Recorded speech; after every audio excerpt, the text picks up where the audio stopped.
महोदय, उसी प्रकार से इन लोगों ने उत्तर प्रदेश की बात करता हूं, वहां पर जो योजनाएं हैं उसमें 20% मुस्लिम आबादी के लिए आरक्षित कर दिया गया। कब्रिस्तान की बाउंड्री वाल के नाम पर गांव-गांव में विवाद खड़ा करके 300 करोड़ रुपया उसके लिए आवंटित किया जाता है। गांव-गांव में उसके माध्यम से विवाद खड़ा किया जाता है। सुप्रीम कोर्ट कहता है कि किसी भी सार्वजनिक संपत्ति पर, मंदिर के नाम पर, मस्जिद के नाम पर, किसी भी अन्य उपासना विधि के नाम पर, मदरसों के नाम पर या मजारों के नाम पर कब्जा न मत करने दो। लेकिन उत्तर प्रदेश में कब्रिस्तान की बाउंड्री वाल के नाम पर धड़ल्ले से एक काम चल रहा है, कोई रोक टोक नहीं, क्योंकि शासन की ये मंशा है, इसलिए प्रशासन उसमें बोलता नहीं। क्या सांप्रदायिक ध्रुवीकरण नहीं होगा? उसी प्रकार से उससे भी खतरनाक स्थिति, आतंकवादियों पर दायर मुकदमे वापस लिए जाते हैं। आतंकवादियों पर दायर मुकदमे वापस लिए जाते हैं। इस देश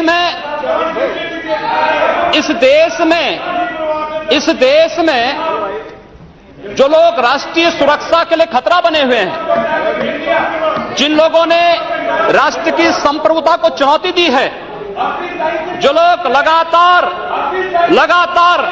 भारत की संप्रभुता को चुनौती दे रहे हैं और देश में हिंसा को बढ़ावा दे रहे हैं, उन लोगों पर दायर मुकदमे, चाहे वह राम जन्मभूमि पर आतंकी हमले का मामला हो या संकट मोचन मंदिर काशी में सीआरपीएफ कैंप रामपुर का मामला हो या गोरखपुर के सीरियल ब्लास्ट का मामला, रघुनाथ मंदिर, ये जितने भी मामले हैं, इन सभी मामलों में जिन आतंकवादियों के खिलाफ मुकदमे दर्ज हुए थे, उत्तर प्रदेश की सरकार ने वोट बैंक के लिए उन मुकदमों को वापस लेने का कुत्सित प्रयास किया। न्यायालय अगर बीच में नहीं होता तो संभवतः अब तक वे आतंकवादी बाहर छूट करके पुनः नरसंहार कर रहे होते, जिस प्रकार से उत्तर प्रदेश के अंदर और प्रदेश के अंदर हुआ है।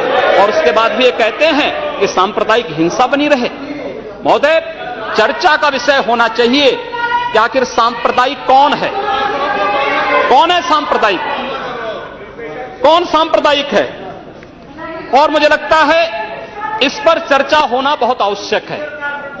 महोदय, जो हम लोगों ने जाना है, जो हम लोगों ने समझा है, इस सांप्रदायिक वह होता है जो कहता है कि मेरा इष्ट या मेरा देव या मेरा पैगंबर ही सर्वश्रेष्ठ है। उसके मानने वालों को तो जीवित रहने का अधिकार है, शेष को नहीं। मुझे लगता है वह सांप्रदायिक है।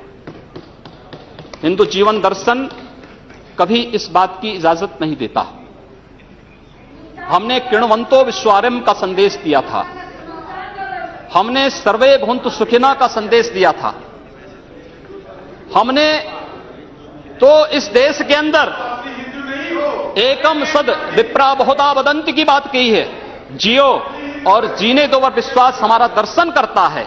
और दुनिया की कौन सा मजहब और कौन सा ऐसी कौम है जिसको विपरीत परिस्थितियों में हिंदू दर्शन ने अपने यहां शरण न दी हो, उसको फलने फूलने का अवसर न दिया हो? कौन सा ऐसा है दुनिया के अंदर?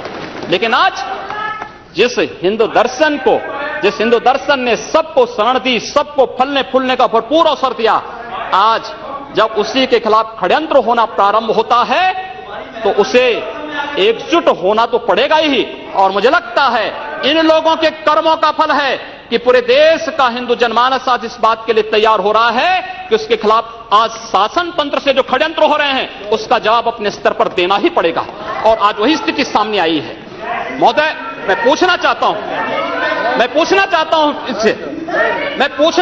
इन लोगों से, जब भारत का मुसलमान हज यात्रा करने के लिए जाता है, महोदय, जब हज यात्रा करने के लिए जाता है, उसकी पहचान तब भारतीय के नाम पर नहीं, पाकिस्तानी के नाम पर नहीं, बांग्लादेशी नाम पर नहीं, भारतीय उपमहाद्वीप का जो भी मुसलमान हज यात्रा करने के लिए जाता है उसकी पहचान हिंदू नाम पर होती है, उसकी पहचान भारतीय, पाकिस्तानी या बांग्लादेश के नाम पर नहीं।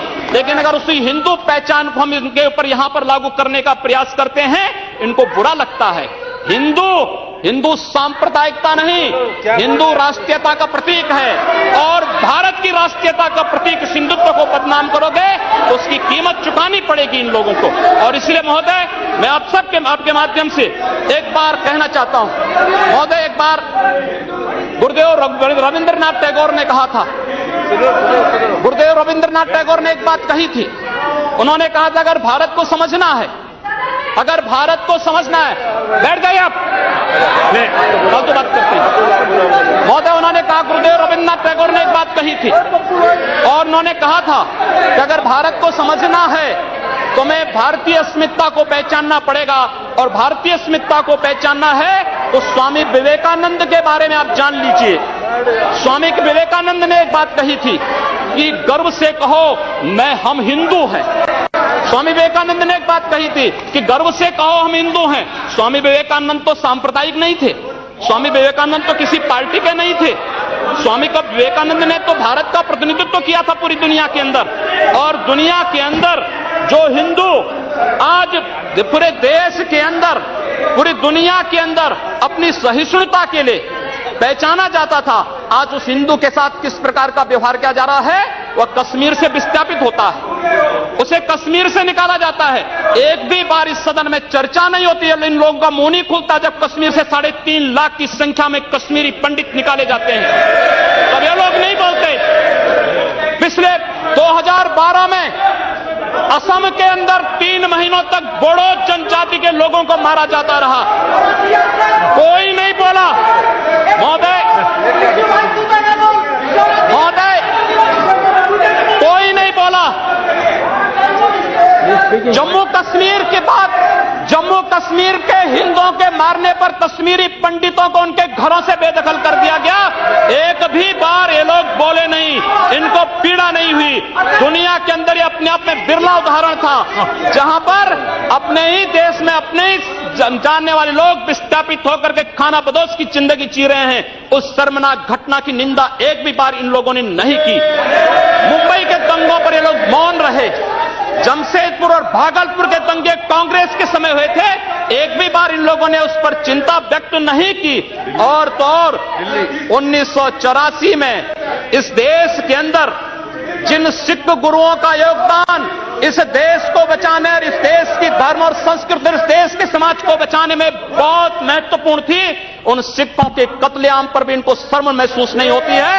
और आज लोग इस देश के अंदर बात करते हैं सांप्रदायिक सौहार्द की, इनका पूरा चेहरा सांप्रदायिक हिंसा से रंगा हुआ है, सांप्रदायिक एजेंडे से रंगा हुआ है। और इसीलिए बंधु महोदय, इस देश के अंदर असम में क्या हो रहा है, बांग्लादेशी घुसपैठिए इन लोगों के अपने हो गए और इस देश में लाखों वर्षों से रहने वाला समुदाय पराया हो गया।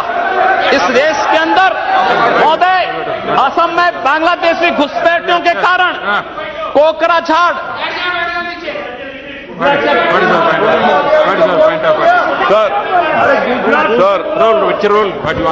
Under Rule 376, sir, the honourable member, while giving statement in his speech, he mentioned about communal rights.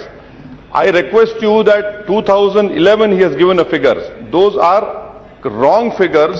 No, he has completely forgotten 10 to 2013. No. My question was there, sir. You cannot give wrong figures. Gujarat was the highest number followed by Madhya Pradesh. I have my question over here. Answer. I request you to check the record. Please. Sir, Please take it. Please. Say. No. Please. See, unmute my leg. See, on my leg, please. See, the member is speaking and giving some figures. You are disputing that figures. No. In your speech you can say there is no ruling. There is not out of. During your speech you can speak. You reply that. During your speech you can counter it. Not when your term comes.